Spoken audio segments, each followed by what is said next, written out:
متعدد نسخے ہمارے پاس موجود ہیں۔ تو اس بنیاد پر پہلے بھی ہمارے بہت سے موضوعات ہیں، اور یہ کوشش ہے کہ تمام اکابرین ان کے افکار و نظریات جو ہیں انہیں آگے پھیلایا جائے اور ان پر سیمینارز کا انعقاد کیا جائے۔ اس طرح حضرت مجدد دین و ملت اعلی حضرت امام محمد رضا خان فاضل بریلوی رحمۃ اللہ علیہ کے افکار پر 31 سیمینار ہم کر چکے ہیں، اور 32واں سیمینار انشاءاللہ 1 اکتوبر کو بکی شریف میں ہوگا۔ حضرت مجدد الفیسانی قدس سر العزیز کے افکار و نظریات کے بارے میں پہلے اگرچہ کئی پروگرام کانفرنسیں منعقد ہوتی رہیں، لیکن اب باقاعدہ افکار مجدد الفیسانی سیمینارز کا بھی افتتاح کیا جا رہا ہے، اور پہلا افکار مجدد الفیسانی سیمینار جو ہے وہ انشاءاللہ 27 ستمبر کو داتا صاحب رحمۃ اللہ علیہ کے عرس کے موقع پر یہاں مرکز صراط مستقیم میں بڑے پیمانے پر اس کا انعقاد کیا جائے گا۔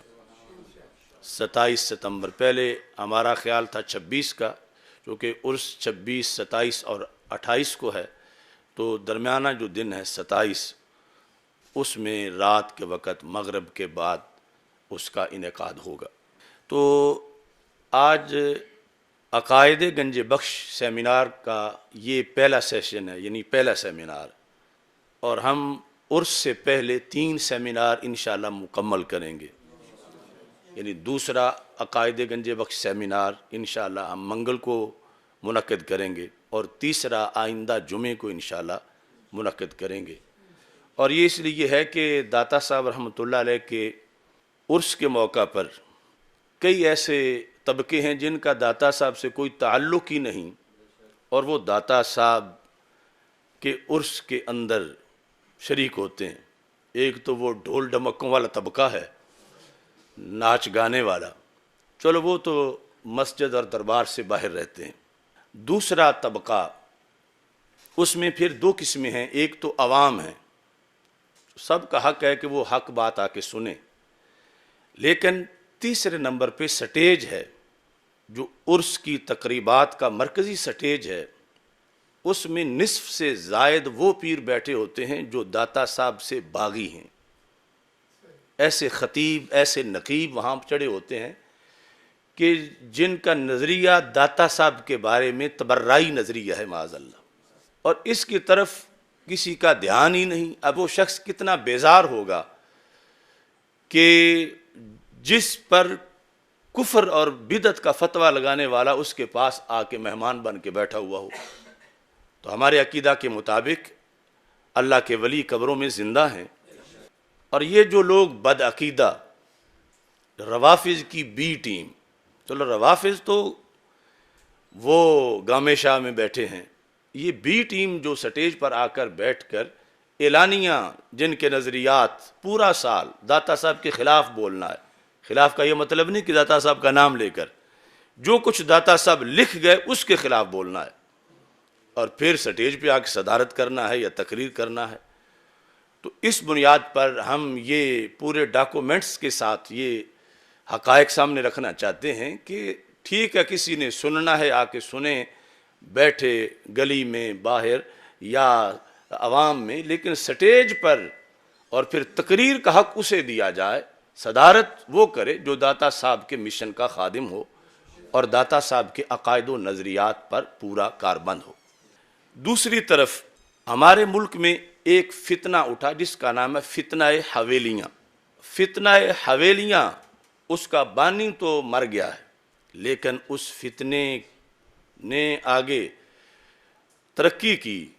اب اس کا یہ مطلب نہیں جو ترقی کرے وہ سچا بھی ہوتا ہے، وہ تو قادیانی بھی پوری دنیا میں پھیلتے پھرتے ہیں اور جہنمی بھی ہیں، انہیں پیسہ ملا بیرونی، اور انہوں نے درگاہوں کو خریدنا شروع کیا۔ اور وہ فتنہ کہ جس کے بیٹے کے خلاف کبھی ہمارے سیدوں نے جا کے مناظرے کیے، اور بالآخر آج اسی فتنے کی قبر پہ جا کے حاضری دے کے اسے خراج تحسین پیش کیا، وہاں سے جبہ لیا جسے وہ جبہ خلافت کہہ رہے ہیں، اور پھر اس فتنے کی برانچز ہیں، ایک کا نام عبد القادر شاہ ہے، ایک کا نام ریاض شاہ ہے، اور اسی طرح عرفان شاہ اور دوسرے، یہ سارے اس فتنہ حویلیہ کی برانچز ہیں۔ وہ فتنہ حویلیہ جیسے قرآن و سنت کا باغی تھا، سب سے پہلے انہوں نے بغاوت مجدد دین و ملت اعلی حضرت امام محمد رضا فاضل بریلوی رحمۃ اللہ علیہ سے کی، یہاں تک کہ اس کے ماننے والے نے اس کو اعلی حضرت کہا، اس کا نام ہے محمود شاہ، اعلی حضرت کا۔ پھر چلتے چلتے اب تو اس کو مجدد الفسانی بھی کہنے لگے، اور اب جو جنریشن ہے ان کے سامنے اس کا نام اب ہے تحریک عظمت آل و اصحاب رضی اللہ تعالیٰ عنہ۔ یہ جو کچھ پیروں نے مل کر بنائی ہے، اس فتنہ حویلیاں کے مطابق جو تعظیم سادات ہے، جو تعظیم اہل بیت ہے، اور جو عقیدہ رکھنا چاہیے اس فتنہ حویلیاں کے لحاظ سے صحابہ کے بارے میں، اس پر آج یہ سارے پڑھے لکھے کاربند ہو گئے ہیں۔ جب یہ جو عبد القادر شاہ کے پاس جا کے جنہوں نے بیعت کی بیٹھے، یا ریاض شاہ، یا اس کے اور بھی کئی روپ ہیں، یہ سب فکر اعلی حضرت سے ہٹ کر فتنہ حویلیاں پر گئے۔ اور اس پر میں آج یہ ڈاکومنٹس پیش کر کے بتاؤں گا کہ فتنہ حویلیاں نے داتا صاحب کے بارے میں یعنی وہ فکر پیش کی جس کے مطابق داتا صاحب معاذ اللہ تبرعی بنتے ہیں، جس کے مطابق داتا صاحب گستاخ اہل بیت بنتے ہیں، جس کے مطابق یعنی یہ عوامی نقطہ نظر پہ، ورنہ تو داتا صاحب سے پہلے بھی بڑی شخصیات ہیں نا، لیکن عوام کو ایک جو داتا صاحب کی شخصیت کے لحاظ سے ہے تو پھر انہیں پتہ زیادہ چلے گا کہ یہ داتا صاحب کو نہیں چھوڑ رہے۔ داتا صاحب کے بارے میں گستاخ اہل بیت کا نظریہ جن کتابوں میں لکھا ہوا ہے، یہ اصل وہ کتابیں، اور پھر داتا صاحب نے کشف المحجوب میں کیا لکھا ہے، اور پہلے قرآن و سنت میں کیا ہے۔ آج کے سیمینار میں صرف ایک مسئلے پہ بحث ہوگی عقائد گنج بخش میں سے، وہ ہے نکاح سیدہ ام کلثوم رضی اللہ تعالی عنہا۔ نکاح سیدہ ام کلثوم رضی اللہ تعالی عنہا، سیدہ ام کلثوم رضی اللہ تعالی عنہا یہ مولا علی رضی اللہ تعالی عنہ کی صاحبزادی ہیں، اور کسی زوجہ سے نہیں، سیدہ فاطمہ طیبہ طاہرہ رضی اللہ تعالی عنہا سے یہ پیدا ہوئی، اور پھر ان کا نکاح حضرت عمر فاروق رضی اللہ تعالی عنہ کے ساتھ کیا گیا، اور ان سے پھر حضرت زید بن عمر پیدا ہوئے۔ یہ اہل سنت کی 14 صدیوں کی ایک حقیقت ہے۔ روافض تو اس کو مانتے ہی نہیں، چونکہ وہ یہ اگر مان جائیں تو ان کے پورے مذہب پہ چھری چلتی ہے، یعنی وہ تو آپس میں دشمن بنا کے پیش کرتے ہیں، اور انہیں تو مطلب ہے اگر یوں ہوتا کہ حضرت سیدنا عمر رضی اللہ تعالی عنہ کی بیٹی حضرت مولا علی رضی اللہ تعالی عنہ کے عقد نکاح میں ہوتی تو یہ بات بھی ان کے لیے برداشت سے باہر تھی۔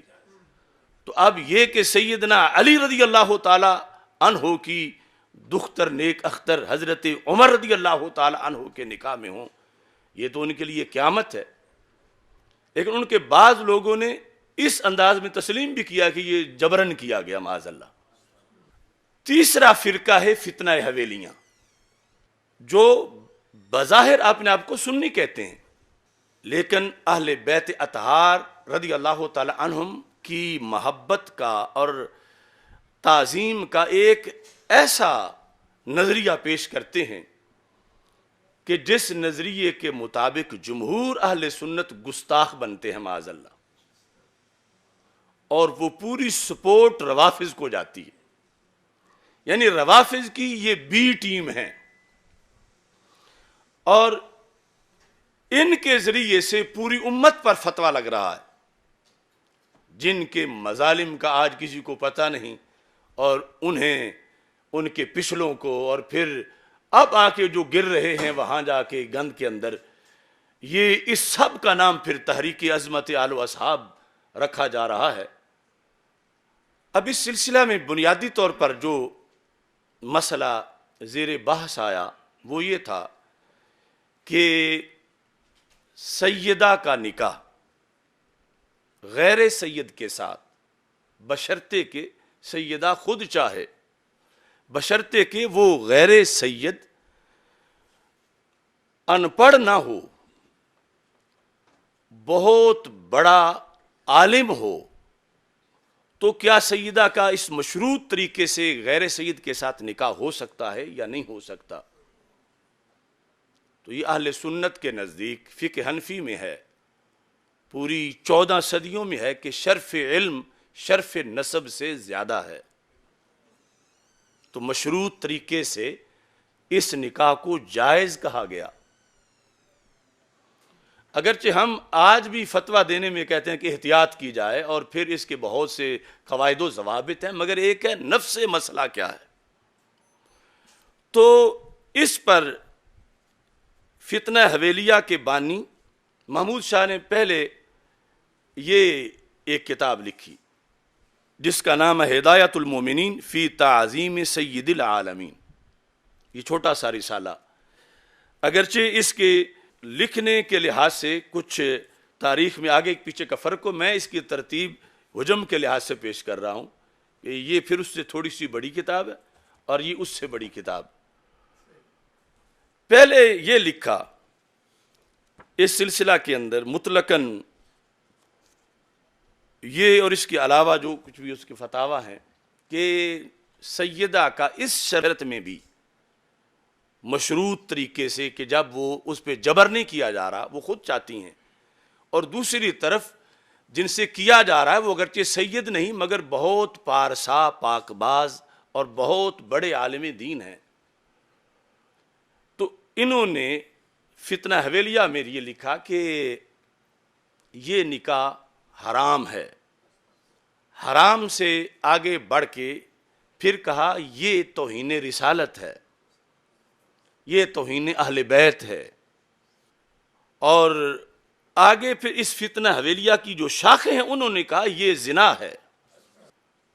اب چونکہ ان کی جو خانہ ساز شریعت تھی کہ جو رائے اس شخص نے پیش کی امت میں اہل سنت میں سے کسی کی نہیں تھی، اس نے دور دور کے کچھ قاعدے کلیے اکٹھے کر کے نہ سر نہ پیر، وہ لوگوں کی آنکھوں میں دھول جھونکنے کے لیے کچھ عربی عبارتیں لکھ کر اپنا مطلب ثابت کرنا چاہا، کہیں کی اینٹ کہیں کا روڑا، بھانمتی نے کنبا جوڑا، اس طرح کر کے اس نے اپنا موقع بتانا چاہا، جبکہ دوسری طرف صراحتاً دلائل تھے۔ تو چونکہ چلتے چلتے یہ بات بہت اوپر جا رہی تھی کہ سیدہ ام کلثوم رضی اللہ تعالی عنہا وہ سیدہ ہیں، اور سیدنا عمر فاروق رضی اللہ تعالی عنہ غیر سید ہیں، اگرچہ عرب ہیں، آپ کا قبیلہ عدوی ہے، تو یہ نکاح پھر کیوں ہوا؟ اور اس سے پہلے خود رسول پاک صلی اللہ علیہ وسلم کی 2 شہزادیوں کا نکاح سیدنا عثمان غنی رضی اللہ تعالیٰ عنہ سے کیوں ہوا؟ پھر سیدہ زینب جو سب سے بڑی صاحبزادی تھیں ان کا نکاح غیر سید سے کیوں ہوا؟ اور پھر اس اصول پر یہ کہنا کہ معاذ اللہ یہ زنا بنتا ہے، تو کہاں تک بات جاتی ہے؟ اور پھر موجودہ صورتحال میں آج یہ برائے نام اکٹھے تو ہو رہے ہیں کہ ہم سارے سید اکٹھے ہو رہے ہیں، لیکن سوچ کے اکٹھے ہوں، کتنے سید آج بھی ہیں کہ جن کی بیٹیاں غیر سیدوں کے گھر میں ہیں،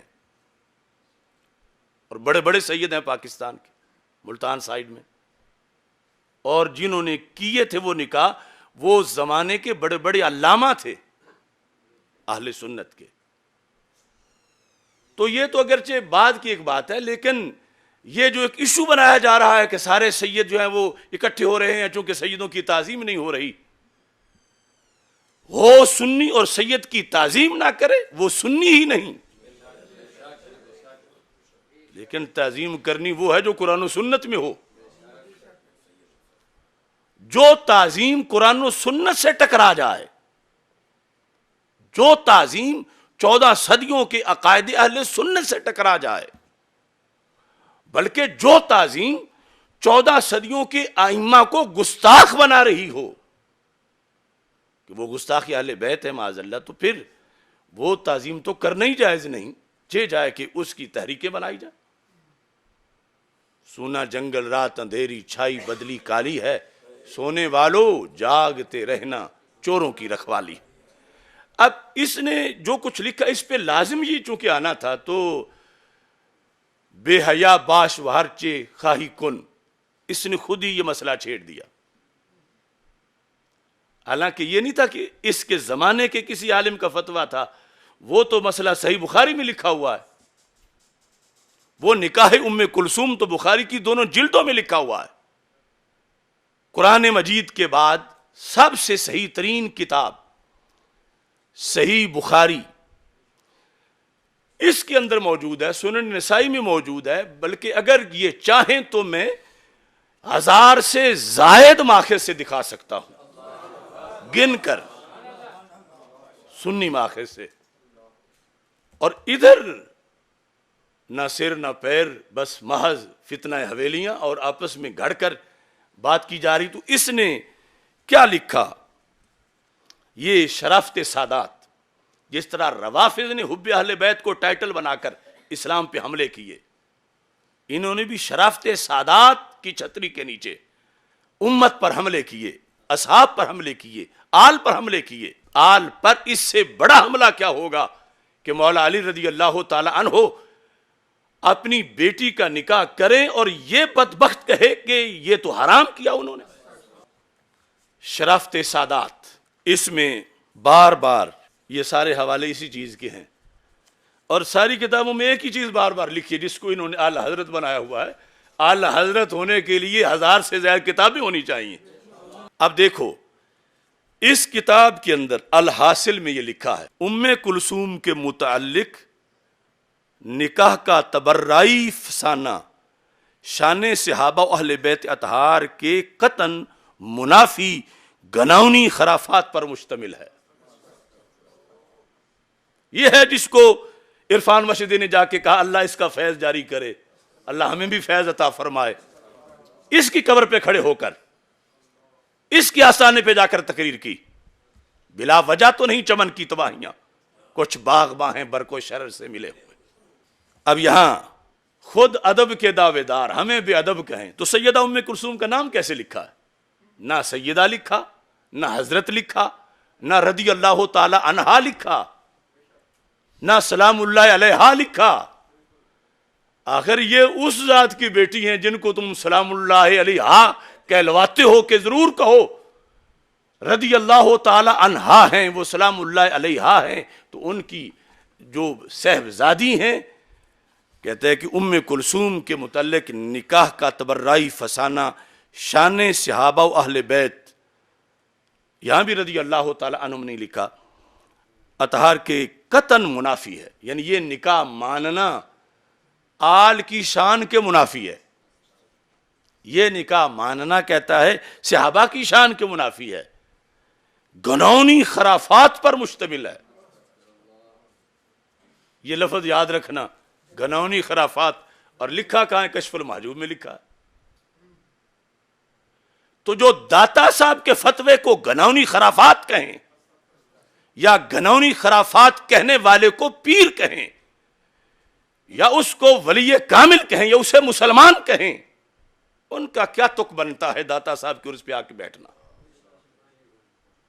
گناونی خرافات پر مشتمل ہے، اور کہتا ہے کہ ایسی نقول فریا منافی ادب و عقول کا ذکر و ایراد بھی اہل بیت و اصحاب پر معزلہ بے بنیاد اتہام و تبرہ ہے، کہ جو یہ بات ذکر کرے کہ نکاح ام کلثوم رضی اللہ تعالی عنہ حضرت عمر رضی اللہ تعالیٰ عنہ سے ہوا تھا، یہ کہتا ہے جس نے یہ کیا اس نے صحابہ پہ تبرہ کیا، اس نے اہل بیت پہ تبرہ کیا، اور کیا کس نے ہے؟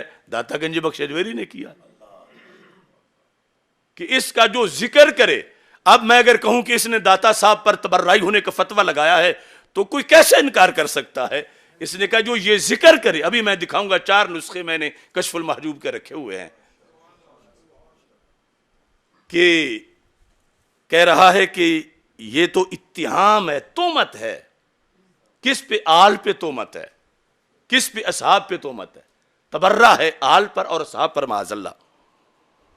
اہل علم و ادب پر ایسی خرافات کی تائید و تشہیر نہ بلکہ تردید لازم ہے. یعنی جو یہ سارے حوالے ہیں 1000 سے زائد، اہل علم ان کا رد کریں کہ یہ کوئی بات نہیں، یہ گھڑی ہوئی بات ہے.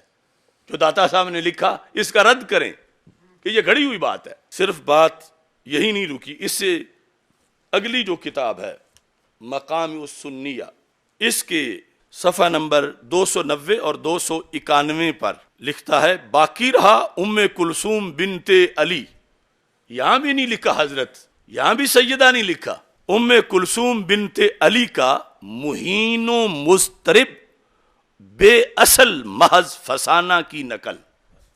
مہین کا معنی اہانت کرنے والی بات، یعنی یہ ماننا، اور مضطرب کے ثابت ہی نہیں، اور مضطرب پڑھیں یا مضطرب دونوں پڑھ سکتے ہیں، اور بے اصل محض فسانہ کی نقل اڑانے والے. اب پتہ ہے اس کو کہ یہ نکاح ام کلثوم مانتے ہیں، یہ سنی ہے، سنی مان کے پھر رد کر رہا ہے اور کہتا ہے یہ نقلی سنی ہے. یعنی داتا صاحب، امام بخاری، یہ سارے، وہ کہتا ہے کہ کیا ہے، اگرچہ دعوی سنیت کرتے ہیں، اگرچہ، تو یہ اسے پتا ہے کہ جو وہ رد کر رہا ہے روافض کا مذہب نہیں ہے، جو رد کر رہا ہے خوارج کا مذہب نہیں ہے، جو رد کر رہا ہے جس چیز کو وہ نواسب کا مذہب نہیں ہے، وہ مذہب اہل سنت اپنائے ہوئے ہیں اور 14 صدیوں میں اپنائے ہوئے ہیں. تو کہتا ہے کہ اگرچہ دعوی سنیت کرتے ہیں مگر دراصل یہ بدترین تبرہ ہے. جو کشف المحجوب میں لکھا گیا کہ اگرچہ یہ دعوی سنیت کرتے ہیں، چونکہ داتا صاحب رحمۃ اللہ علیہ نے کشف المحجوب میں کم از کم 6 جگہ پر اپنا اہل سنت ہونا لکھا ہے، وہ ہم اگلے سیمینار میں اس کے حوالے دیں گے. تو اب اس نے کہتا ہے مگر دراصل یہ بدترین تبرہ ہے جسے ہوا دی جا رہی ہے. ہم علماء اہل سنت پر اس کا رد کرنا واجب ہے. خود سنی بنتا، ہم علماء اہل سنت پر، جبکہ بد سے بدتر شر کا موجب بن رہا ہے. یعنی چونکہ اگر نکاح ام کلثوم مانا جائے رضی اللہ تعالیٰ عنہما تو پھر رفض نہیں چل سکتا، اور پھر یہ جعلی محبت اہل بیت نہیں چل سکتی. تو وہ کہتا ہے کہ یہ شر کا موجب بن رہا ہے، یہ جو بات پھیل رہی ہے، حالانکہ 14 صدیوں میں سے آئی ہے، تو اب اس نے کیا پھیلنا، وہ تو شروع سے آ رہی ہے. کہتا ہے کہ یہ ماننا کیا ہے، اہل بیت اور صحابہ کی تنقیص ہے. یعنی صحابہ کا نام تو ویسے وہ رسمن ساتھ ذکر کر رہا ہے، اہل بیت و صحابہ کی تنقیص ہے اور شدید توہین ہے، و ایذا کا موجب ہو رہا ہے. تو یہ ہمیشہ جب کسی برے کو، بالخصوص یہ رفض کے ٹولے کو، کسی نے آگے سے ٹوکا کہ تم غلط کر رہے ہو، تو فٹ فتویٰ اس پہ توہین اور ادب بے ادبی کا ہی لگا. جو اللہ کے فضل سے ہم بھی ان لوگوں سے یہ اعزاز حاصل کر چکے ہیں. لازم ہے کہ اپنا عقیدہ صحیح ہو، اس سے خیال کرنا بھی صحیح نہیں کہ مجھے لوگ کیا کہہ رہے ہیں، چونکہ یہ بات تو انہوں نے معاذ اللہ حضرت آدم علیہ السلام کے خلاف بھی لکھ دی کہ ان کو جنت سے نکالا گیا تھا بغض اہل بیت کی وجہ سے. اب پیچھے بچے گا کیا؟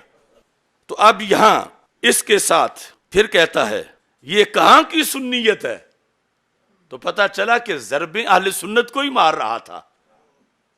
اور آج کے بے عقل اندھے سنی سمجھیں جو اس کے چرنوں میں پھر چرتے پھر رہے ہیں اور ایک نیا فتنہ پاکستان میں پیدا کرنا چاہتے ہیں، ٹائٹل حب اہل بیت کا دے کر، حب صحابہ، حب اہل عظمت صحابہ کا ٹائٹل دے کر.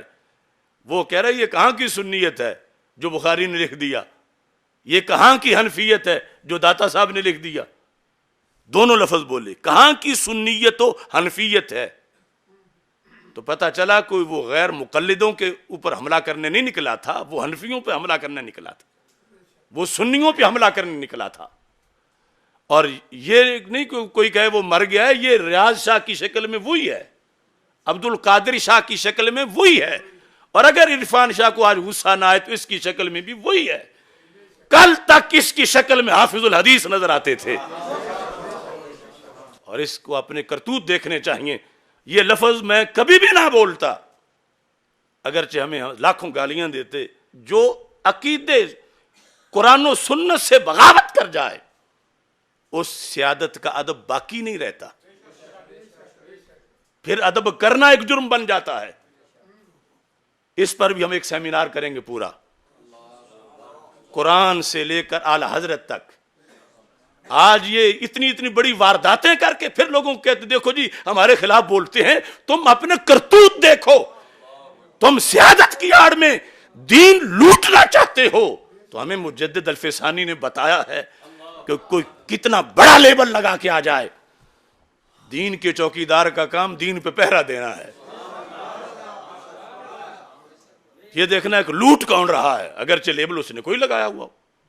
استاذ کا ادب ہے، پیر کا ادب ہے، لیکن جب شریعت چھوڑ جائے استاذ، اب تو آپ ایک بندے کو نماز شروع کرائیں، وہ نماز نہیں پڑھتا تھا مثال کے طور پر، آپ اسے نماز کا سبق دیں، وہ نماز یاد کر لے، نماز پڑھنا شروع کر دے، پارسا بن جائے، حاجی بن جائے، تہجد پڑھے، اور 10 سال بعد آپ کہیں چونکہ میں نے تجھے پڑھائی تھی نا نماز، میں نے نمازی بنایا تھا نا، تجھے تو آتے ہی کچھ نہیں تھا، میں نے تجھے سورہ فاتحہ یاد کروائی تھی، لہذا اب میرے کہنے پر تو نے ننگے نماز پڑھنی ہے، اور تو نے قبلے کی مخالف سمت میں کھڑے ہو کے نماز پڑھنی ہے، قبلے کی طرف تو نے منہ نہیں کرنا۔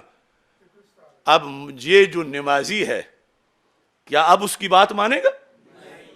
اگر اللہ کو منانا چاہتا ہے، اگر اللہ کے رسول علیہ السلام کو منانا چاہتا ہے، اگر جنت جانا چاہتا ہے، تو یہ نہیں دیکھے گا یہ کل کا میرا استاذ ہے اور کل کا میرا پیر ہے، بلکہ یہ دیکھے گا کہ آج اس کی صورتحال کیا ہے، کہ یہ نماز میں میرے کپڑے اتروانا چاہتا ہے، یہ قبلے سے میرا منہ ہٹا کے مجھے دوسری طرف پڑھانا چاہتا ہے۔ اب جو ڈٹ گیا کہ میں کپڑے نہیں اتاروں گا، میں قبلہ نہیں بدلوں گا، یہ ہے وفا شعار۔ اب اسے کوئی نہ کہے کہ اپنے استاد کی نہیں مان رہا، اپنے پیر کی نہیں مان رہا۔ یہ استاد پیر کا مرتبہ قرآن و سنت کے تابع ہے، اور جو ان سے بغاوت کر جائے پھر پیچھے کوئی حیثیت باقی نہیں رہ جاتی۔ اب یہاں اگلے لفظ اس کے کہتا ہم اہل سنت و جماعت کو اس کی شدید تردید لازم ہے، نہ کہ تائید۔ اور پھر کہتا ہے کہ یہ جو نکاح ام کلثوم کی تم بات کرتے ہو، کہتا ہے کہ یہ تو ایک عام انسان کے بارے میں ماننا بہت بڑا عیب ہے، تم حضرت عمر رضی اللہ تعالیٰ عنہ کے بارے میں کیسے مان رہے ہو؟ ایک عام انسان کے بارے میں یہ ماننا، ایسی بات اس طرح کرے، یہ تم مولا علی رضی اللہ تعالیٰ عنہ کے بارے میں کیسے مان رہے ہو کہ انہوں نے رشتہ دے دیا؟ لکھتا ہے اسے مانا جائے تو صحابیت چھوڑ کسی اچھی انسانی سیرت کا صحابہ کبار پر اعتقاد کا معاذ اللہ محل ہی نہیں رہ سکتا۔ اب یہ اس کے خرافات تھے جو ابتداء اس لیے ذکر کر رہا ہوں کہ کوئی یہ نہ کہے کہ تم بلا وجہ چڑھائی کر رہے ہو، بات تو ہے ہی کوئی نہیں، ہوا تو چوری تو ہوئی کوئی نہیں، ڈاکہ تو ہوا ہی نہیں، تم ایسے ایف آئی آر کٹ رہے ہو۔ تو یہ انہی کی چھپی ہوئی کتابیں ہیں، اور اس کے بیٹے بھی زندہ ہیں اور خلیفے بھی زندہ ہیں۔ وہ عبد القادر شاہ، سن عبد القادر شاہ، یہ میں تیرے پیر کا آپریشن کر رہا ہوں، میں فتنہ حویلیہ کو روند رہا ہوں، اور اس کے نئے اور پرانے جنم ان کو للکار رہا ہوں۔ تم باغی ہو گنجے بخش کے، تم باغی ہو امام بخاری کے، تم باغی ہو امام ابو حنیفہ کے، تم باغی ہو اہل سنت و جماعت کے، تم باغی ہو قرآن و سنت کے، اور اگر تم میں سکت ہے تو میری ان باتوں کا جواب دو، اور اگر نہیں تو پھر محبت اہل بیت کے نام پر لوگوں کو گمراہ کرنا چھوڑ دو۔ محبت اہل بیت وہ ہے جو کشف المحجوب میں داتا گنج بخش نے سکھائی ہے۔ اب اس میں سب سے پہلے یعنی بات چلی کہاں سے ہے، یہ صحیح بخاری شریف اچھی طرح دیکھ لیں۔ کچھ آج ایسے بھی پیر وہ کہتے ہیں وہ کون سی بخاری، یہ بخاری جو ساری ہے ہماری اور جس نے سب فتنوں کی مت ماری، یہ صحیح بخاری۔ اس کے اندر پہلی جلد دیکھو تو اس میں بھی یہ موجود ہے۔ یہ جو چھاپا ہے بڑے سائز کا، میں نے یہ سامنے رکھا کہ کم از کم یہ جو چھوٹی چھوٹی رسالیاں لکھ رہے ہیں ان کو بخاری کا روب بھی تو نظر آئے۔ 403 صفحہ پہلی جلد کا اور دوسری جلد کا صفحہ 582، یہ ہے صحیح بخاری، یہ صحیح بخاری ہے۔ اور اس کے ان دونوں حصوں کے اندر نکاح سیدہ ام کلثوم رضی اللہ تعالی عنہا ثابت ہے۔ کون ام کلثوم؟ سیدنا علی المرتضی رضی اللہ تعالی عنہ کی صاحبزادی جو سیدہ فاطمۃ الزہرا رضی اللہ تعالی عنہا سے پیدا ہوئی۔ کس کے ساتھ کیا گیا؟ حضرت عمر بن خطاب امیر المومنین خلیفہ دوم رضی اللہ تعالی عنہ کے ساتھ یہ نکاح کیا گیا، صحیح بخاری کی صحیح سند کے ساتھ۔ یعنی یہ جو بات کریں اس کی تو کوئی سند ہی نہیں، وہ فتنہ حویلیہ جو کر رہا ہے وہ سب کچھ بے سنتا ہے بندیالوی صاحب کی رائے کے مطابق، اور یہ ہے سند۔ ہم سند پر قائم ہیں، دین سند پر قائم ہے۔ اور بخاری، مسلم، ابن ماجہ، جامع ترمذی، نسائی، میں وعدہ کر چکا ہوں کہ 1000 سے زائد حوالہ دوں گا۔ یہ کسی کوٹ میں آ جائیں، کسی جگہ آ جائیں۔ کونوا مع الصادقین، اس لیے رب نے فرمایا ہے کہ بڑے چلے بھی جائیں اور چھوٹے چھوٹے ہوں۔ یہ بڑے بڑے برج جو ہیں آستانوں پہ براجمان، اب ہماری ان کے سامنے بظاہر کیا حیثیت ہے، لیکن یہ حق ہے جو بولتا ہے، کیونکہ یہ کتابیں ہمارے پاس ہیں، قرآن ہمارے پاس ہے، اور اس دلیل کے سامنے یہ برج سارے ریت کی دیواریں ثابت ہو رہے ہیں۔ اب یہاں پر دیکھیے لکھا ہے، یہاں بھی باب ہے، باب حمل النساء الکرب الی الناس فی الغزو۔ جنگ جاری ہو تو وہاں پر مومنات بھی آئے ہوں کہ تاکہ ہم غازیوں کو پانی پلائیں، اور مشکیزیں بھر بھر کے میدان جنگ میں لا رہی ہوں۔ اس کا باب یہ پہلی جلد میں ہے۔ دوسری جلد میں جو 582 صفحے پہ ہے وہ ہے باب ذکر ام سلیت رضی اللہ تعالی عنہ۔ وہ چونکہ ان کا بھی ذکر آتا ہے، اصل میں موضوع یہ تھا کہ بڑی اچھی اچھی چادریں آئیں حضرت عمر رضی اللہ تعالیٰ عنہ کے زمانے میں، اور انہوں نے وہ چادریں صحابیات میں تقسیم کی، ایک باقی رہ گئی۔ فقال له بعض من عنده یا امیر المومنین، تو حضرت عمر رضی اللہ تعالی عنہ نے بھی فیصلہ کرنا تھا کہ یہ ایک کسے دوں، ایک چادر جو رہ گئی ہے۔ تو جو پاس بیٹھے ہوئے تھے انہوں نے کہا امیر المومنین یہ ہم بتاتے ہیں کسے دو، آتی ھذا بنت رسول اللہ صلی اللہ علیہ وسلم۔ حضرت ام کلثوم رضی اللہ تعالی عنہا کو بنت رسول کہا جا رہا ہے۔ حضرت فاطمہ رضی اللہ تعالی عنہا کی جو بیٹی ہیں، شہزادی ہیں، تو ان کی امی جو کہ بنت رسول ہیں تو یہ بھی بنت رسول ہیں۔ تو انہوں نے کہا پاس بیٹھے ہوئے صحابہ نے، آتی ھذا بنت رسول اللہ صلی اللہ علیہ وسلم التی عندک۔ عمر جو آپ کے عقد نکاح میں بنت رسول صلی اللہ علیہ وسلم ہے، یہ چادر آپ ان کو دے دیں، ان کا اعزاز ہے۔ لفظ بنت رسول التی عندک جو آپ کے پاس ہیں، یعنی آپ کے عقد نکاح میں ہیں۔ ساتھ یہی وضاحت ہے، یریدون ام کلثوم، یریدون ام کلثوم، کہنے والوں کا ارادہ کیا تھا؟ نام پہلے اجمالاً اب نام آ گیا کہ وہ سب مراد لے رہے تھے کہ حضرت ام کلثوم رضی اللہ تعالیٰ عنہا کو دے دیں. کون ام کلثوم؟ بنت علی.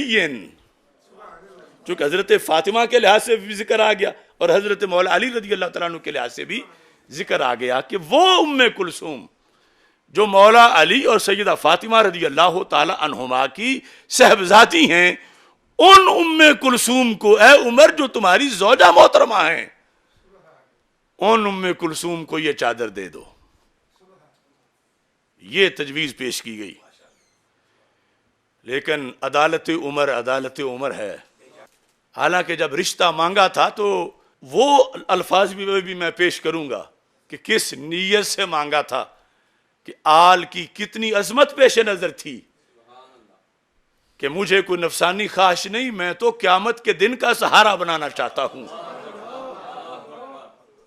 اور یہاں چونکہ بحیثیت امیر المومنین رعایا کے اندر چیز تقسیم کر رہے ہیں تو کہا میں دوں گا، لیکن میرٹ پہ دوں گا.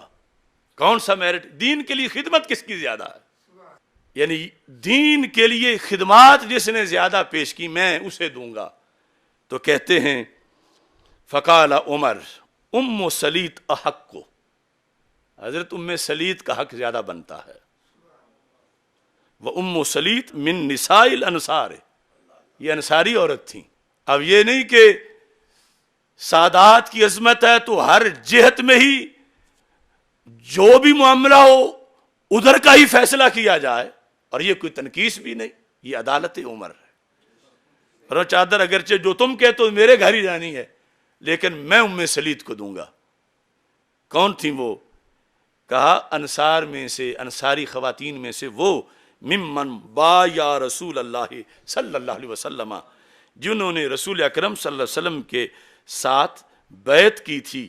فَإِنَّهَا كَانَتْ تَزْخِرُ لَنَا الْكِرَبَ يَوْمَ اُحُدٍ، احد والے دن یہ مشکیزیں بھر بھر کے پشت پہ اٹھا کے لاتی رہی. یہ ہے میرٹ دین میں، اس جہت میں بھی. فرمایا احد والے دن ام سلیط کا کردار تھا. جب تیر لگنے تھے، تلواریں لگنی تھیں، تو ام سلیط گھر نہیں بیٹھیں.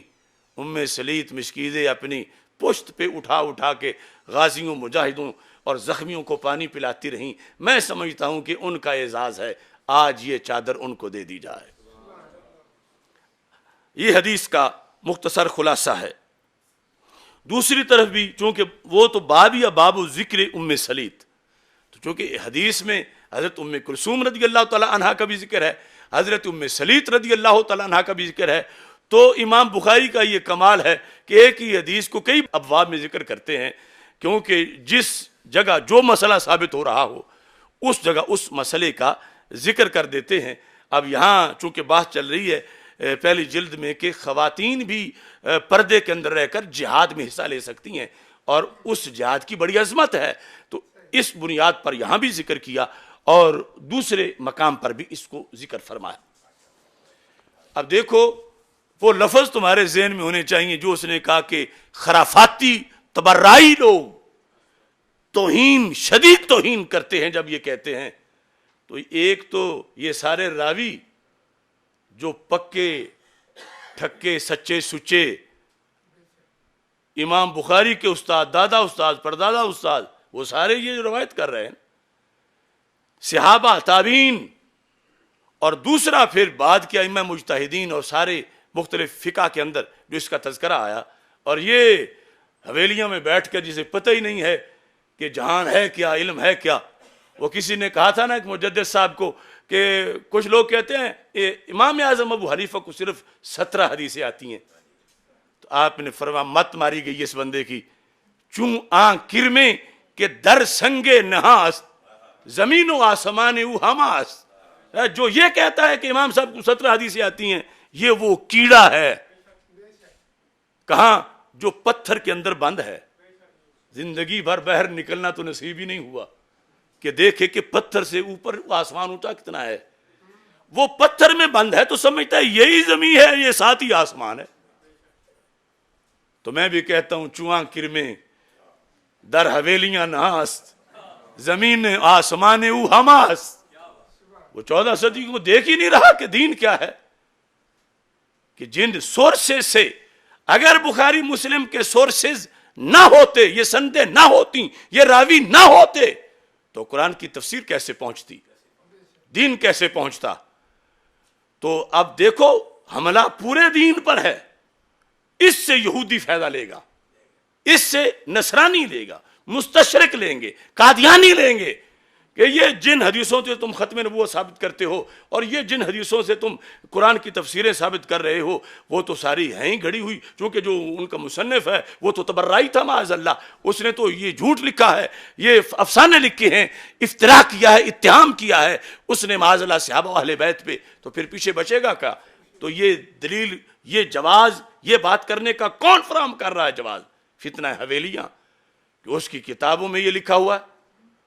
اب یہاں صرف یہ نہیں, اختصار کے ساتھ یہ دیکھیں سنن نسائی, ویسے یہ بڑا نسائی کرتے ہیں, تو امام نسائی نے بات بتائی, قاہرہ کی چھپی ہوئی جلد نمبر 2. اب دیکھیں مسئلہ ثابت ہونا ہے تو کہاں سے ہونا ہے. یہاں کتاب الجنائز ہے, کتاب الجنائز, باب اجتماع جنائز الرجال والنساء, مردوں اور عورتوں, یعنی ایک مرد فوت ہو گیا, ایک عورت فوت ہو گئی, ان کا اکٹھا جنازہ پڑھنا, یہ باب ہے. اب اس کو ثابت کرنے کے لیے ایک حدیث لکھی گئی. حضرت نافع, حضرت ابن عمر رضی اللہ تعالیٰ عنہ سے روایت کرتے ہیں کہ انہوں نے ایک مقام پر 9 جنازے اکٹھے پڑھائے, یعنی 9 جو جسد خاکی تھے سامنے رکھ کے, اور ساتھ ایک کی وضاحت کی, وَوُضِعَتْ جَنَازَةُ أُمِّ كُلْثُومٍ بِنْتِ عَلِي امرأة عمر بن الخطاب رضی اللہ تعالی عنہ, کہ جنازوں میں ایک جنازہ ثابت کرنا ہے نا, مردوں کی بھی تھے اور عورتوں کی بھی تھے.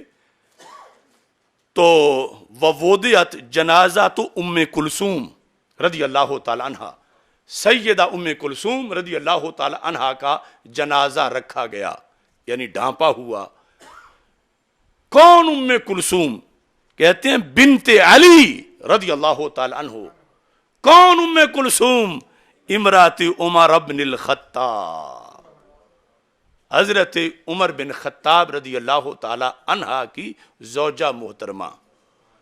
جس طرح ولدیت بھی ذکر کی جاتی ہے, شوہر کا نام بھی ذکر کیا جاتا ہے, تو دونوں ذکر کیے. 1977 نمبر حدیث ہے جس میں اس چیز کا ذکر کیا گیا, اور جنازے پہ جا کے تو مور لگ جاتی ہے نا, کہ جنازے کے وقت جس کی اہلیہ کہا جا رہا ہو, جنازے کے وقت. اب اس کے ساتھ اگر آپ علم کلام کو دیکھیں, فقہ کو دیکھیں, اور ایک کمپیریٹیولی چاروں فقہ جو ان کو دیکھیں, تو ہر طرف یہی بات ہے, سوائے فتنہ حویلیاں کے. چھوٹی سی حویلی ہے, یہ المغنی ابن قدامہ کی جلد نمبر 9 صفحہ نمبر 393, اس کے اندر نکاح کے باب میں ہے. کیا لکھا ہے؟ وَزَوَّاجَ, ایک ہوتا ہے تزواجہ, وہ ہوتا ہے اپنی کسی کے ساتھ شادی کرنا, ایک ہے زواجہ, یہ تفعیل اور تفاعل میں فرق ہے. زواجہ شادی کی, علی رضی اللہ تعالی عنہ, عمر رضی اللہ تعالی عنہ, ابنتہ ام کلثوم رضی اللہ تعالی عنہ. شادی کی حضرت علی رضی اللہ تعالی عنہ نے, کسی پرائی بچی کی نہیں کہ بطور نکاح خواہ ہوں, شادی کی حضرت مولا علی رضی اللہ تعالی عنہ نے اپنی صاحبزادی ام کلثوم کی حضرت عمر رضی اللہ تعالی عنہ کے ساتھ. یہ 8ویں جلد جو مغنی کی ہے اس کے اندر بھی نکاح کے معاملات اور دیگر مسائل کے اندر اس کا تذکرہ موجود ہے. چلو اب بات کو مختصر کرتے ہیں. سینکڑوں حوالوں میں سے میں اپنے فتاوی شامی پہ آتا ہوں, فتاوی شامی, اور میں اس موقع پر یہ سارے جو اہل مدارس ہیں ہمارے, ان کو بھی متوجہ کرنا چاہتا ہوں. جہاں درس نظامی پڑھایا جا رہا ہے کہ کیوں تم منہ میں گھونگھڑیاں ڈال کے بیٹھے ہوئے ہو؟ تم ہدایہ اور شامی پڑھتے پڑھاتے رہو، اور ادھر اسی شامی کو تبررائی کہا جائے، اسی کو گستاخ اہل بیت کہا جائے، اور اسی کو ہی صحابہ اہل بیت کا دشمن کہا جائے، اور کہنے والوں کو تم اپنا استاد بنا کے بٹھائے رکھو یا اپنا پیر بنا کے بٹھائے رکھو؟ تو ان سے پوچھو تو صحیح کہ یا تو آج تک تم نے پڑھایا غلط ہے، یا اب تم کچھ پنجابی میں کہتے ہیں پٹھیاں وچ کھا گئے ہو۔ یہ دیکھو فتاوی شامی جلد نمبر 8 نکاح کا باب، اس میں کفو کی بات ہو رہی ہے کہ کون کس کی کفو ہے، جو کہ رشتہ کرتے وقت کفو کو دیکھا جاتا ہے۔ تو یہاں ہے فَقُرَيْشٌ بَعْضُهُمْ أَكْفَاءُ بَعْضٍ، کہ قریش بعض کی کفو ہیں۔ یہ اوپر در مختار میں ہے، شرح نیچے رد المختار فتاوی شامی میں کیا لکھتے ہیں؟ کہتے ہیں وَلِهَذَا زَوَّجَ عَلِيٌّ رضی اللہ تعالی عنہ وَهُوَ ہاشمی ام کلثوم بنت فاطمہ رضی اللہ تعالی عنہما، وَلِهَذَا زَوَّجَ عَلِيٌّ وَهُوَ ہاشمی ام کلثوم بنت فاطمہ لِعُمَرَ وَهُوَ عَدَوِيٌّ۔ اسی واسطے نکاح کیا حضرت مولا علی رضی اللہ تعالی عنہ نے، کس کا؟ حضرت ام کلثوم بنت فاطمہ کا۔ کچھ یہ بھی کہتے ہیں کہ ٹھیک ہے وہ بیٹی تو تھیں مگر پچھلگ تھیں، بیٹی تو تھیں کسی اور زوجہ سے تھیں۔ یہ جو بخاری میں وہی ہے کہ سیدہ فاطمہ رضی اللہ تعالی عنہا سے جن کی ولادت ہوئی مولا علی کی، وہ بیٹی ام کلثوم، انہوں نے نکاح کیا خود مولا علی رضی اللہ تعالیٰ عنہ نے، خود مولا علی رضی اللہ تعالیٰ عنہ نے کس کے ساتھ؟ ام کلثوم کا نکاح حضرت عمر رضی اللہ تعالیٰ عنہ کے ساتھ۔ فرق کیا ہے؟ کہا حضرت علی ہاشمی ہیں اور حضرت عمر عدوی ہیں، ہاشمی نہیں، عدوی قریش کی شاخ جو اس سے ہیں۔ اور ایسے ہی پھر جامع الرموز جو ہماری فقہ حنفی کی کتاب ہے، اس کے اندر یہ ایسے لکھا ہوا ہے۔ تو میں جو کہہ رہا ہوں کوئی لے گا تو 1000 سے زائد حوالے دوں گا، تو میں اپنی بات پہ قائم ہوں، مگر ہم حویلیاں کے فتنہ کو آگے نہیں بڑھنے دیں گے۔ اب یہ جو آپ سوچ رہے ہوں گے کہ پیچھے ٹائٹل لگا ہوا عقائد گنج بخش، تو ابھی ان کی تو باری نہیں آ رہی۔ تو عقائد گنج بخش، اب مجھے وہ گالیاں آپ ذہن میں رکھیں جو اس فتنہ حویلیاں نے دی ہیں ان سب اکابر کو، اور کچھ ہمارے ایسے بھی سادے لوگ ہیں نا جن کو آپ کہو بخاری میں ہے تو انہیں اتنی سمجھ نہیں آئے گی جتنی تب آئے گی جب کہو داتا صاحب نے فرمایا۔ تو یہ 4 نسخے ہیں میرے پاس کشف المحجوب شریف۔ یہ نسخہ پہلا جو ہے یہ حضرت بہاؤالدین زکریا ملتانی رحمت اللہ علیہ کا نقل کردہ ہے، یہ لکھا ہے ساتھ فارسی میں ہے۔ دوسرا نسخہ فارسی کا کشف المحجوب نسخہ تہران ہے، یہ بھی فارسی میں ہے۔ اب تراجم ویسے تو بہت سے ہیں، لیکن جو سر فہرست ترجمہ ہے وہ حضرت ابو الحسنات سید محمد احمد قادری قدس سر العزیز ان کا یہ ترجمہ ہے۔ اور یہ کشف المحجوب ایک بہت پرانا نسخہ ہے ترجمے کا، چونکہ میں نے بہت سی چیزوں کا تقابل کرنا تھا تو بہت سارے نسخے سامنے رکھے۔ اب پہلے میں فارسی پڑھ کے آپ کو سناتا ہوں نکاح ام کلثوم کے معاملہ میں داتا صاحب کا موقف کیا ہے، اور پھر میں کہوں گا کہ ہم ہیں داتا والے، ہم ہیں علی حجویری والے، اور ہم ہیں مولا علی والے۔ کشف المحجوب شریف صفحہ نمبر 408، باب آداب فی التزویج والتجرید، نکاح کرنا یا نہ کرنا، اس کے بارے میں آداب۔ یعنی اس سے یہ پتہ چلتا ہے نا کہ داتا صاحب کے ساتھ گامے شاہ والوں کا کیا تعلق ہے۔ ان کا کام بھنگ گھوٹنا ہے، داتا صاحب کا کام قرآن و سنت بتانا ہے. وہ اندر خبر است، خبر کہتے ہیں حدیث شریف کو. اب داتا صاحب نے فرمایا اندر خبر است، تو آج ہماری ڈیوٹی تھی کہ ہم سامنے دکھائیں کہ یہ وہ خبر ہے. داتا صاحب لکھ گئے اندر خبر است، تو داتا کا پیچھے علمبردار وہ ہے جو دنیا کو بتائے کہ داتا کی رمز کیا ہے. وہ اندر خبر است، وہ کون سی خبر ہے؟ یعنی یہ اخباروں میں چھپی ہوئی نہیں، یہ خبر بمعنی حدیث ہے، کہ حدیث کے اندر ہے. جو ابھی تک ہم نے اس کا ایک منظر آپ کے سامنے حدیث اور پھر فقہ سے پیش کیا. اندر خبر است کہ عمر بن خطاب رضی اللہ تعالی عنہ مر ام کلثوم رضی اللہ تعالی عنہا را کہ دختر فاطمہ بنت محمد مصطفیٰ صلی اللہ علیہ وسلم و رضی اللہ تعالی عنہما خطبہ کرد. یہاں تک ایک جملہ مکمل ہوا، اور اتنا تو فارسی میں آپ کو پتہ چل گیا. حضرت عمر کا نام بھی آیا ہے رضی اللہ تعالیٰ عنہ، حضرت ام کلثوم رضی اللہ تعالیٰ عنہا کا بھی نام آیا ہے، اور پھر حضرت ام کلثوم رضی اللہ تعالیٰ عنہا کا تعارف بھی آیا ہے. کون؟ ام کلثوم بنت محمد مصطفیٰ، دختر فاطمہ بنت محمد مصطفیٰ، کہ سیدہ فاطمہ رضی اللہ تعالی عنہا کی بیٹی، وہ سیدہ فاطمہ رضی اللہ تعالی عنہا جو دختر رسول صلی اللہ علیہ وسلم ہیں. اب اس کا ترجمہ چلو میں سیدوں سے ہی کر کے ان کو بتا دیتا ہوں، شاید کہ تیرے دل میں اتر جائے میری بات. یہ سید صاحب 528 صفحے پہ اس کا ترجمہ کرتے ہیں. ابھی عرس ہو رہا ہے تو سارے زائرین یہ خرید کے لے جائیں سٹیج پر، اور میں مطالبہ کر رہا ہوں اوقاف سے کہ داتا صاحب کی ذات پہ ظلم نہ کرو، داتا صاحب کے باغیوں کو سٹیج پہ مت بیٹھنے دو.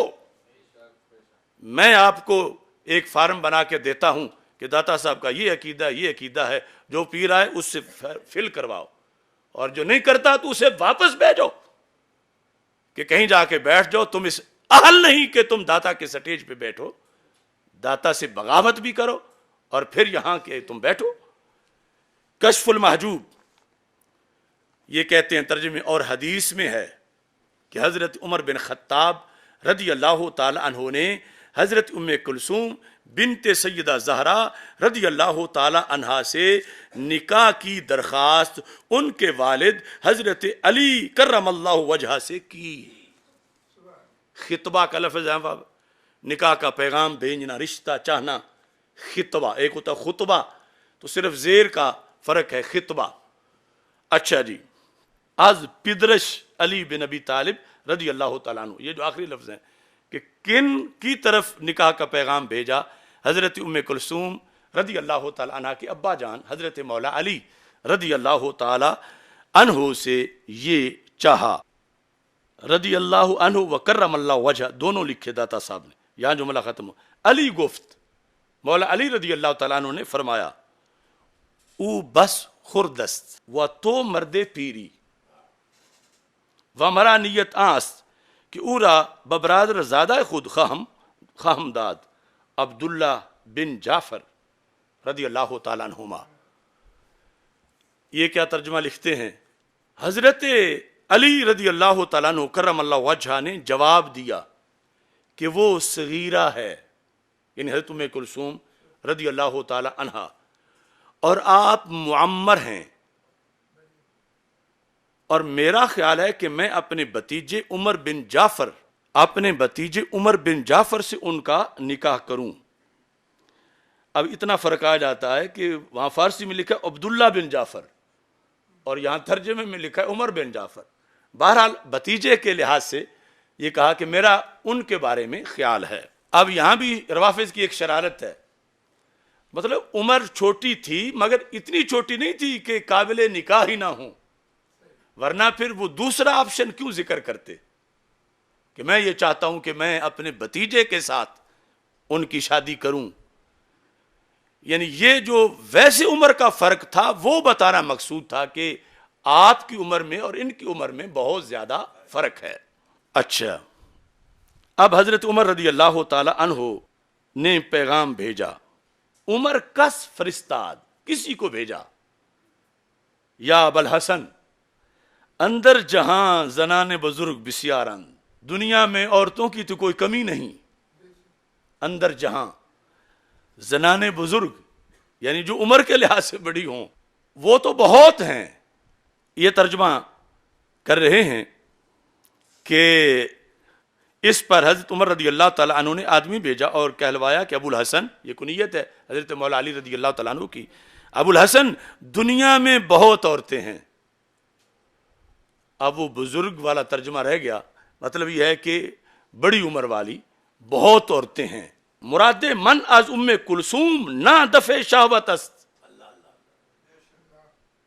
کہ اس بات نسل است کہ از با پیغمبر صلی اللہ علیہ وسلم شنیدم کل ناسب و حسب ینقطع بالموت الا ناسبی و حسبی۔ یعنی فرق کیا کہ یہ رشتہ جو میں مانگ رہا ہوں تو ویسے نہیں جیسے عام لوگ شادیوں کے رشتے مانگتے ہیں، میں تو میدان معاشر کو سامنے رکھ کے رشتہ مانگ رہا ہوں۔ ترجمہ، ابو الحسن عورتیں تو بہت ہیں، ام کلثوم سے میری نیت دفع شہوت نہیں، کوئی اپنی خواہش پوری کرنا نہیں، بلکہ نسب ثابت کرنا مراد ہے۔ نسب ثابت کرنا مطلب یہ ہے کہ میری اگر اولاد ہوگی تو میں جب باپ کہلاؤں گا تو پھر آل نبی ماں کہلائے گی، تو جب میرے بیٹے کا یا بیٹی کا نسب ثابت ہوگا تو اس کا فائدہ تو مجھے بھی پہنچے گا۔ یعنی کہاں تک سوچ تھی، اور اس پر پھر حدیث پیش کی، فرمانے لگے کہ اس لیے کہ میں نے حضور پاک صلی اللہ علیہ وسلم سے سنا ہے کہ آپ نے فرمایا کل نسب و حسب ینقطع بالموت الا نسبی و حسبی، موت سے تمام حسب و نسب منقطع ہو جائیں گے مگر میرا نسب اور حسب یہ مستثنا ہے، یہ منقطع نہیں ہوگا۔ تو میری یہ اس میں نیت ہے۔ اور ایک روایت میں ہے، یہ دوسری حدیث بھی پیش کی حضرت عمر رضی اللہ تعالیٰ عنہ نے، کل سبب و نسبی ینقطع الا سببی و نسبی، ہر نسب اور حسب قطع ہو جائیں گے مگر میرا سبب اور نسب۔ اس کے ساتھ یہ کہتے ہیں اکنو مرا سبب ہست بائدم کے نسبت نیز باشد تاب ہر دو طرف مطابت وے محکم گردانیدہ باشم، کہ اب تک عمر کے پاس ایک چیز ہے، وہ کیا؟ فرمایا سبب، وسیلہ رسول، سبب والا بھی پار ہو جائے گا لیکن اب تک ایک چیز مجھے میسر ہے، میں چاہتا ہوں کہ ڈبل ہو جائے، سبب بھی ہو، نسب کا سرٹیفکیٹ بھی ہو۔ ترجمہ، آپ نے فرمایا کہ اب مجھے سبب تو حاصل ہے، کیوں؟ میں غلام رسول صلی اللہ علیہ وسلم ہوں۔ یعنی یہ بھی سرکار نے اس لیے فرما دیا کہ امت قیامت تک یہ تڑپتی نہ رہے تو ہمیں تو کچھ بھی نہیں ملا، کہ جس نے میرا کلمہ پڑھا، کلمہ کا سبب بحال ہے قیامت والے دن، میرے وسیلے سے جنت جائے گا۔ اب مجھے سبب تو حاصل ہے، نسب آپ کے ذریعے حاصل کرنا چاہتا ہوں تاکہ آپ کی برکت سے میں محکم ہو جاؤں۔ اب یہ پیار ہے یا دشمنی ہے؟ یعنی حضرت عمر رضی اللہ تعالیٰ عنہ کے ذہن پر جو اہل بیت کی عظمت چھائی ہوئی ہے یہ اس کا اظہار ہے، اور یہ بات ہو رہی ہے جب آپ امیر المومنین خلیفہ دوم تھے اور اتنے بڑے منصب پر فائز ہوتے ہوئے حضرت مولا علی رضی اللہ تعالیٰ عنہ سے یہ ریکویسٹ کر کے بتا رہے تھے کہ صحابہ اہل بیت کا کتنا ادب کرتے ہیں، اور آل ہونا یہ کتنی بڑی شان ہے اور کتنا بڑا شرف ہے۔ جس وقت یہ بات ہو گئی تو آگے جملہ، کیا پھر آگے بات نہیں چلی یا ختم ہو گئی؟ داتا صاحب کہتے ہیں علی رضی اللہ تعالی عنہ ام کلثوم را بعمر داد، مولا علی رضی اللہ تعالیٰ عنہ نے یہ حدیثیں سن کے بلا وجہ نہیں، سرکار کی شریعت کی روشنی میں، دنیاوی لالچ میں نہیں، سرکار دو عالم صلی اللہ علیہ وسلم کی شریعت کی روشنی میں اپنی بیٹی سیدہ ام کلثوم رضی اللہ تعالی عنہا کا نکاح حضرت عمر رضی اللہ تعالیٰ عنہ کے ساتھ کر دیا۔ داتا صاحب آگے یہ بھی لکھتے ہیں وزید بن عمر از وے بیامت رضی اللہ تعالیٰ عنہ، وہ حضرت زید بن عمر ان سے پیدا ہوئے، حضرت ام کلثوم رضی اللہ تعالیٰ۔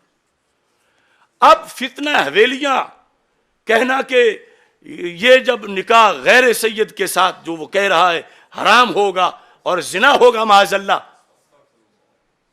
تو گستاخی تو یہ ہے، اور دین سے بغاوت یہ ہے، اسلاف سے بغاوت یہ ہے، 1.5 اینٹ کی مسجد یہ ہے، اور دین کا 14 صدیوں کی شاہراہ اور صراط مستقیم وہ ہے جو داتا صاحب نے بتائی ہے اور ہم نے آج اللہ کے فضل سے بیان کری ہے۔